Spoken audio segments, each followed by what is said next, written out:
Au sud-est du continent africain et à l'ouest de l'océan Indien, les 115 îles des Seychelles s'étendent sur 400 000 km².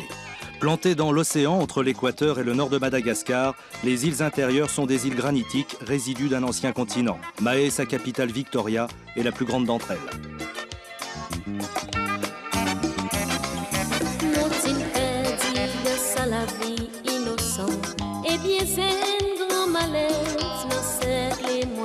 Les Seychelles possèdent des paysages de cartes postales que l'on voit souvent couchés sur le papier glacé des magazines de mode. Une destination qui attire toujours de nombreux visiteurs en mal de paradis.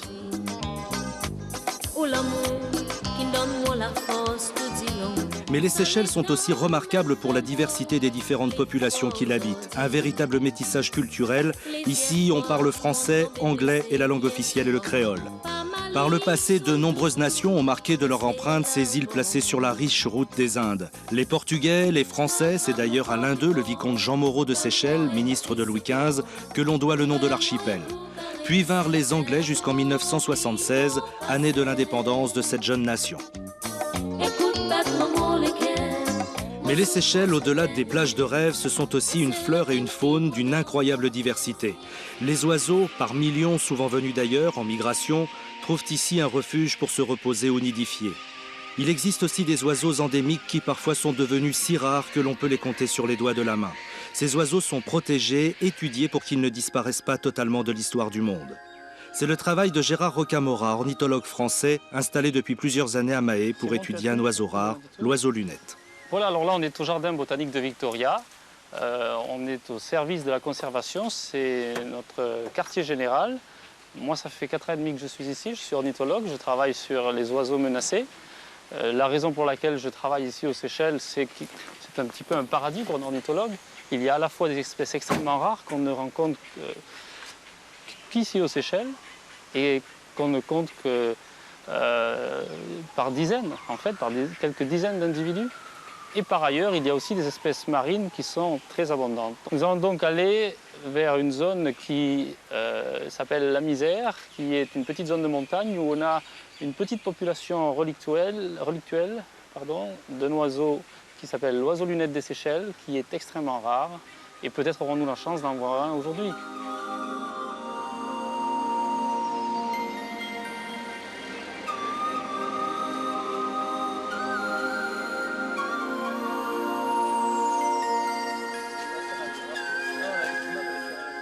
Comme tout ce qui est rare et bien que protégé, les quelques couples d'oiseaux à lunettes pourraient intéresser des amateurs sans scrupules appâtés par le gain. C'est la raison pour laquelle Gérard nous a demandé de ne pas situer avec précision le lieu où nous nous trouvons.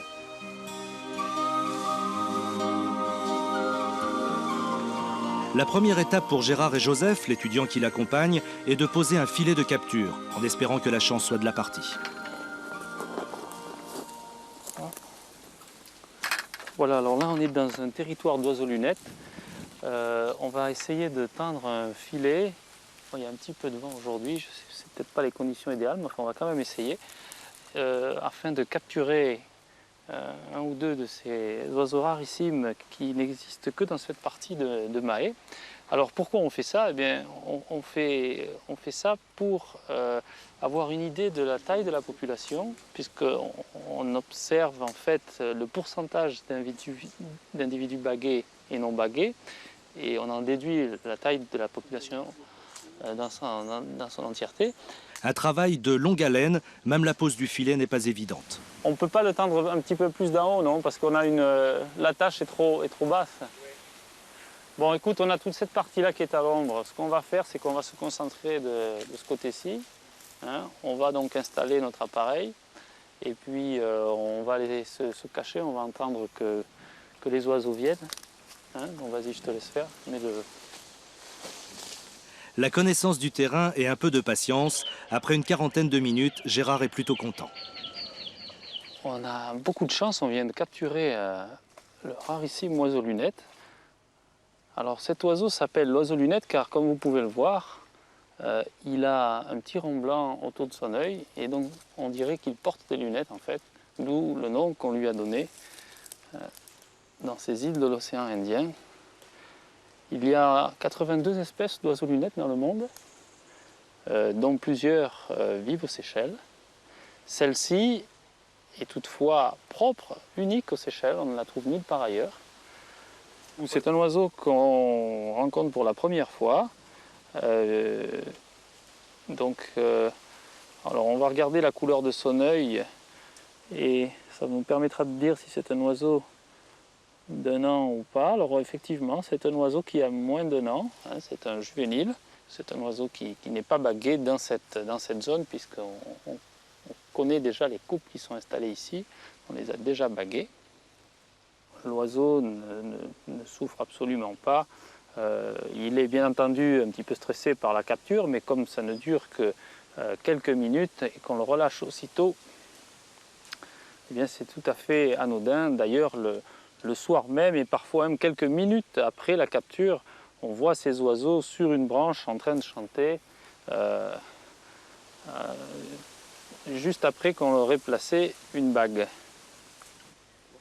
Le petit oiseau lunette a l'air surpris, mais pas inquiet. Pour son bien, celui de ses congénères, Gérard Rocamora doit effectuer un certain nombre de relevés. Après avoir bagué l'animal, afin de pouvoir le reconnaître lors d'une future capture, il prend les mensurations de ses ailes, la longueur de son bec, celle de ses pattes, effectue une prise de sang. Toutes ces informations seront ensuite analysées et répertoriées en laboratoire afin de mieux connaître et mieux protéger l'oiseau lunette qui finalement n'est pas mécontent, tout comme Gérard, que cette histoire se termine par la liberté.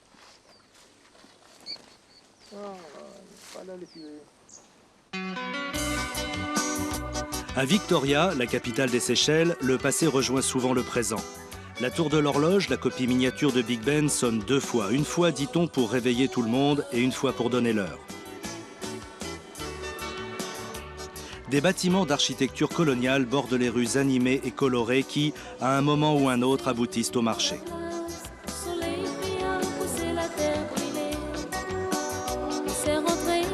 Créé en 1839, il est ouvert tous les jours et comme tous les marchés tropicaux, on y trouve la représentation de la vie locale. Les fruits, les légumes et les épices, mais surtout les poissons colorés, à peine sortis de l'eau, sont disposés sur les étals. Plaisir des yeux avant celui des papilles.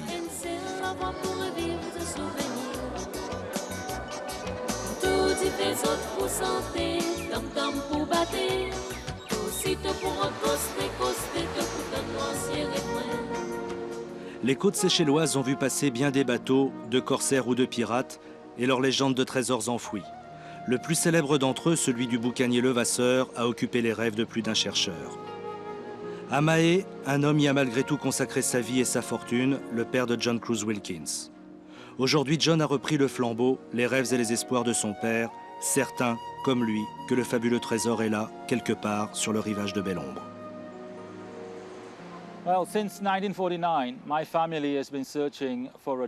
Depuis 1949, ma famille cherche le trésor enterré par un pirate français qui avait pour nom Olivier Levasseur, dit Labuse. Le trésor que je crois enterré à Belle-Ombre. Cet homme était le dernier grand pirate de l'océan Indien. Il avait un partenaire anglais qui s'appelait Taylor. Et ensemble, ils se sont emparés d'un fabuleux trésor sur un bateau portugais, la Vierge du Cap, au large de la baie de la Réunion, vers l'année 1720.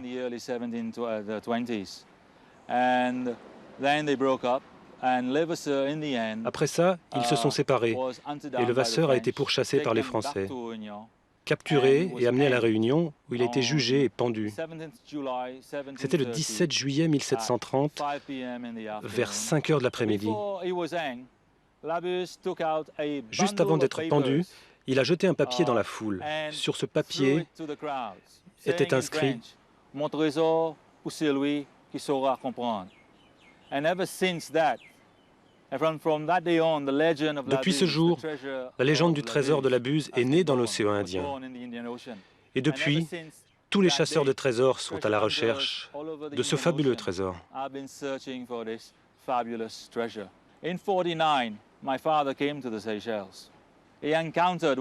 1949, mon père est venu aux Seychelles.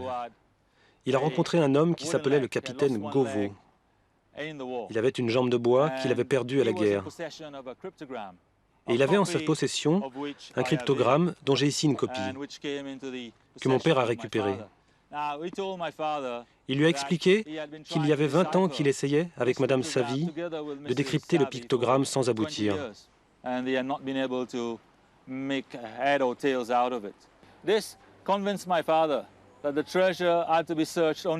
Mon père a découvert qu'il ne fallait pas chercher uniquement en astronomie, mais aussi dans le domaine de la mythologie grecque, car il est question de Jason.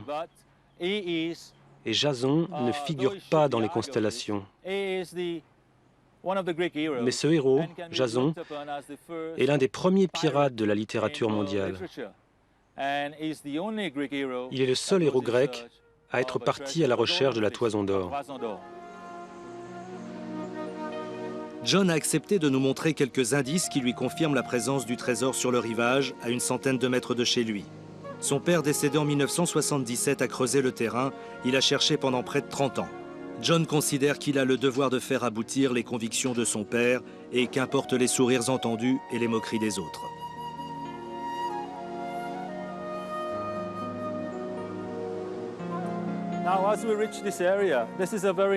Là, nous sommes sur un site très riche.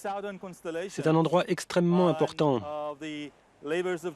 Il s'agit de la constellation de la Croix du Sud.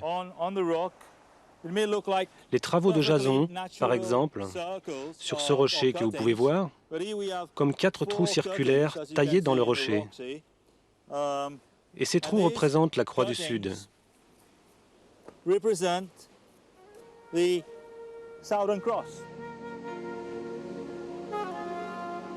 John nous montre ensuite, un peu plus bas sur le roc, gravé au ciseau et à la masse, ce qu'il considère comme la représentation de l'Argo, le bateau de Jason, le héros grec. Une succession d'énigmes et de jeux de pistes laissés par la Buse. Mon trésor à celui qui saura comprendre. Et puis un peu plus haut, une caverne creusée sous le granit par son père. C'est là qu'il a trouvé quelques objets, des bagues et des mousquets, qui selon lui attestent du passage des pirates.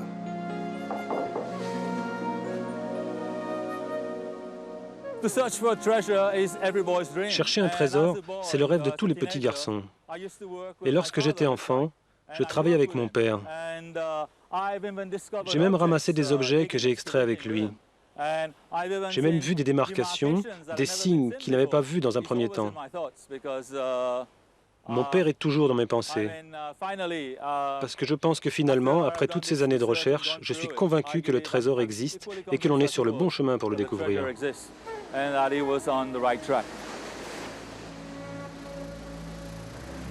Un peu par ironie, beaucoup pour son père et sûrement pour que la Providence récompense enfin ses efforts, John Cruise Wilkins laisse flotter le drapeau noir avec secrètement l'espoir qu'il lui murmure un jour le secret bien gardé du trésor de la Buse.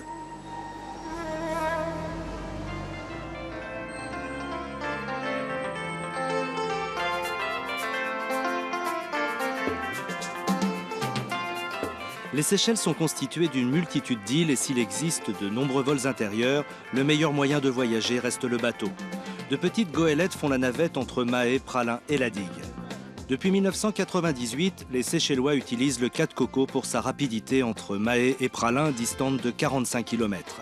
Haute technologie, 3 personnes en cabine de commandement et tout le confort pour une traversée agréable. Le trajet dure moins d'1 heure à raison de 4 rotations par jour.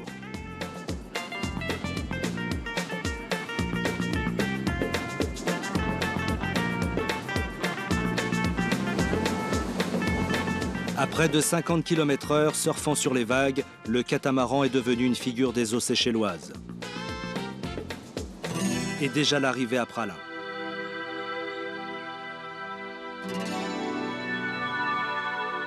Certains disent que les vraies Seychelles, c'est Praslin, une île rurale et langoureuse, avec ses plages tranquilles, ses petites routes, une image d'Éden qui a fait la réputation de l'île.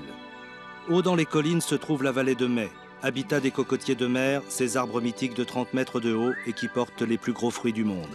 Il se pourrait que ces palmiers géants soient les arbres bibliques d'Adam et Ève et la vallée de Mai, le paradis dont l'homme aurait dû hériter s'il n'avait pas succombé à la tentation. Allez savoir. Gemma Jessy connaît par cœur les sentiers de ce sanctuaire et l'histoire du Cocofès. Bon, nous sommes ici dans la vallée de Mai. Et vallée de Mai, c'est situé au cœur de l'île de Praslin, entre les 2 principaux villages de l'île, Grand'Anse et Baie-Sainte-Anne. Et cette réserve a une superficie de 19,5 hectares et qui a plus de 6 000 palmiers de coco de mer. Et c'est patrimoine mondial, la plus petite site naturel de l'UNESCO. Donc les cocos de mer se trouvent uniquement à Praslin et à l'île Curieuse, car Seychelles était attachée à l'Afrique, l'Inde et l'Australasie. Donc après la séparation de Gondwana, c'est les plus hauts sommets de montagne qui restaient. Et voilà pourquoi ces cocos, ça existe qu'ici. Les cocos de mer, comme ils sont de la tribu de Boracé, alors il y a l'arbre mâle et l'arbre femelle. Et c'est seulement à 25 ans, lorsqu'ils commencent à se reproduire, qu'on peut distinguer la différence entre mâle et femelle. Et voilà, ici, le palmier avec les pistils, c'est le palmier de coco de mer mâle. Et l'autre, avec les cocos, c'est le coco de mer femelle. Et les cocos mettent 7 ans à mûrir. Et ça pèse jusqu'à 20 kilos. Et là, on ne voit pas la forme quand les cocos sont sur l'arbre. Et quand ça tombe, là, il faut qu'on épluche. Et ensuite, là, on voit la forme. Et ça pèse jusqu'à 20 kilos, parfois même plus. Et dans le passé, les cocos de mer, on mangeait en dessert. Mais c'est seulement entre 7 à 9 mois. Quand l'intérieur, c'est une gelée. Et après 9 mois, cette gelée durcit. Et là, comme ça, quand c'est sec, c'est une sorte d'ivoire végétal. Et c'est pour ça aussi que c'est si lourd. Et voilà pourquoi ça ne peut pas être dispersé par la mer, le vent ou les oiseaux. Et encore, quand le coco pousse, là, on ne peut pas savoir si c'est mâle ou si c'est femelle avant 25 ans. Vous voyez pourquoi aussi ça s'appelle coco-fesse. C'est à cause de sa forme. Et encore, il n'y en a pas deux cocos qui ont la forme identique. Chaque coco a sa forme unique. Il y a bien longtemps, arrivé sur des rivages lointains, en découvrant ces noix gigantesques aux allures évocatrices et ne sachant de quel arbre elles étaient les fruits, les hommes ont fini par décréter que seul un arbre poussant au fond de l'océan pouvait donner naissance à un tel mystère, d'où le nom de coco de mer. L'artisanat lié au coco-fesse coûte cher et il est sous le contrôle de l'État. Gemma nous emmène chez Yvan. Ah, Yvan. Alors, qu'est-ce bien, merci. Bon, ici, là, je vous présente Yvan. Lui, il est artisan. Donc, il travaille le coco et il les vend aussi. Parce que c'est lourd, c'est un long travail. Et comme vous voyez ici, là, il y a le moteur, là. Et il faut savoir bien couper ça. Et quand c'est presque fini à couper, là, il prend le coco, il le met par terre et il tape. Et ensuite, avec l'autre instrument, il les fouille, il les vide. Et ensuite, après, là, il y a encore du travail à faire.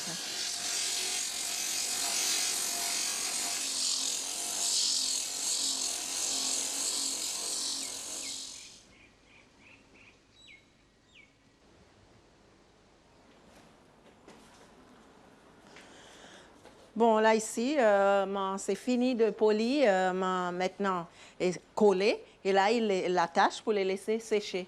Et après que c'est sec, là, c'est poli, c'est verni. Et après que c'est verni, il y a les vignettes à coller dessus, là. Parce que sans ça, il y a une amende très forte à payer. Il y a une légende, là, des cocos de mer. Et c'est que, surtout la nuit des pleines lunes, pendant les grosses tempêtes, là, les mâles se déplacent, ils vont vers les femelles. Et là, il ne faut pas qu'il y ait quelqu'un pour regarder aux étranges amours de coco de mer. Sinon, il ne vivra pas pour raconter ce qu'il a vu.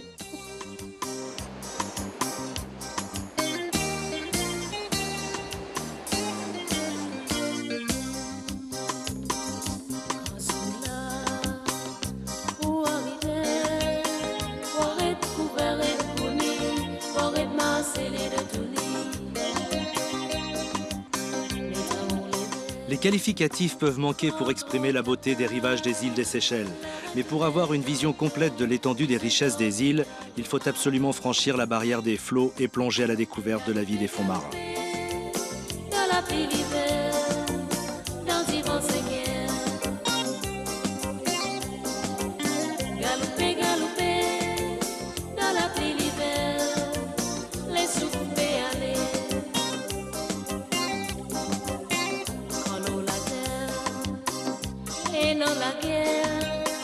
La vie, les pluies en mer, ça met dans la lumière.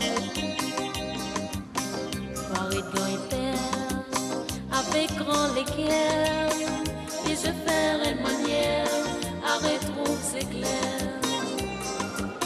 Lorsque le jour s'achève, d'autres personnages entrent en scène. Venus par bateau de la digue, île toute proche de Pralin, les artistes font le chemin qui les mène du bateau à un grand hôtel dont la plage leur servira de scène. Ce sont les danseurs de Moutia.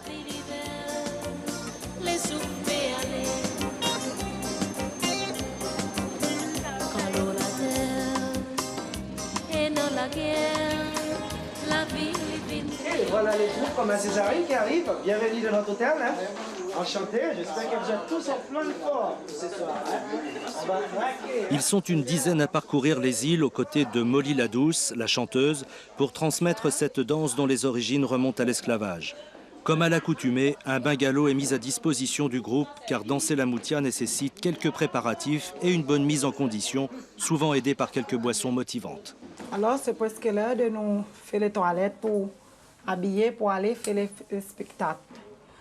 On mettait le jupe, godet et le corps. Après on mettait un peu de maquillage pour arranger le figure. Dans les groupes là, il y a moi avec mon deux sœurs et mon petit nièce, le tambourier. Il y a 4 tambouriers avec un garçon qui joue le triangle pour former le groupe. Entièrement, on danse Moutia, c'est gars. On fait la danse de bâton, mais ce soir on ne fait pas.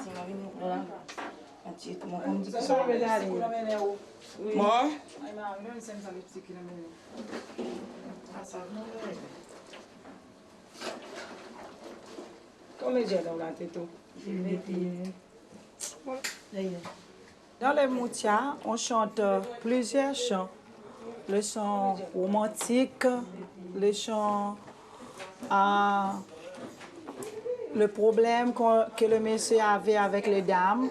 Et même il y a les chants aussi que, par exemple, le temps, il y avait l'esclave, longtemps ici aux Seychelles, il y avait les esclaves qui sont passés martyrs. Alors, il n'y a pas d'autre sens pour exprimer les problèmes.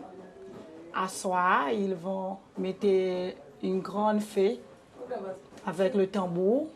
Et là, les gens expriment leurs souffrances pendant en chantant le Moutia. Et là, le grand blanc qui était là, qui a fait torturer les gens, ils ont entendu. Qu'est-ce que les gens viennent vous dire? Et ça c'est ce qu'on appelle le Moutia. Il y a le Moutia aussi, si quelquefois vous avez le mari qui avait plusieurs dames, et les dames sont souffrées, alors elles aussi, elles passent le message dans le Moutia pour laisser les méchants entendre quoi.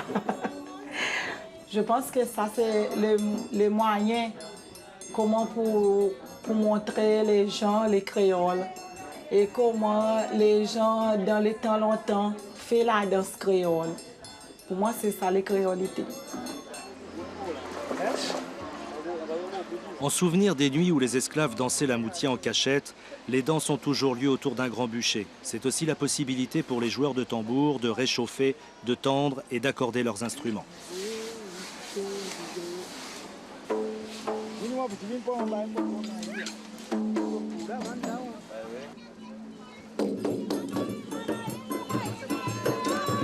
Le spectacle peut commencer. Molly la Douce et ses amis y racontent des histoires malheureuses ou bien celles d'amour contrariées. Pendant plusieurs heures, les musiques et les chants des danseurs de Moutia se marieront avec la douceur de la nuit.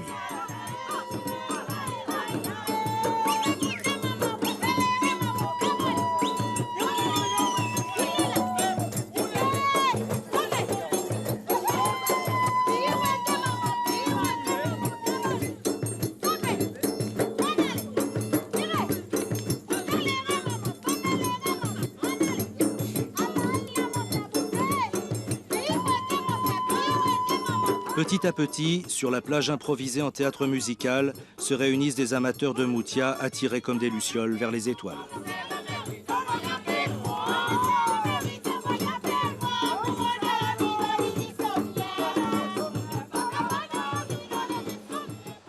La nature a été généreuse. Mélange de beauté et de douceur de vivre, les Seychelles sont parfois décriées et souvent encensées. Mais ne dit-on pas ici que les histoires, quelles qu'elles soient, finissent toujours bien ?